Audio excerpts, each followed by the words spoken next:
ఎండలైతే మామూలుగా లేవు. కర్ణాటక నుండి అయితే ఆంధ్రాకి వచ్చిన తర్వాత కర్ణాటక వాతావరణము, ఆంధ్ర వాతావరణం చాలా వేరు. అయితే చిన్న పాపని తీసుకొని అంత దూరం ఎందుకు వెళ్ళామంటే ఓటు వేయాలన్న ఒక్క చిన్న కోరిక. ఎంత దూరమైనా సరే కష్టపడి ఉంటే చాలు ఓటేసి రావచ్చన్న ఉద్దేశంతో ఆంధ్రాకి అయితే వెళ్ళాము. అక్కడ ఓటైతే వేసామండి. నిజంగా చాలా గ్రేట్ ఆంధ్రాలో ఉన్న వాళ్ళైతే. ఆ ఎండలు ఎలా భరిస్తారో ఏమో. మేము కూడా అక్కడే పుట్టినా ఇప్పుడు ఇక్కడ నుండి వెళ్ళిన తర్వాత అయితే అక్కడ ఉండలేని పరిస్థితి. ఇక్కడైతే ఇంటి దగ్గర ఒక టెంకాయ చెట్టు అయితే ఉంది.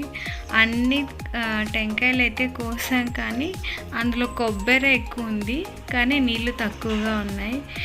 మొత్తానికి ఎండలు తగ్గించుకోవడానికి ఏదో ఒక మార్గం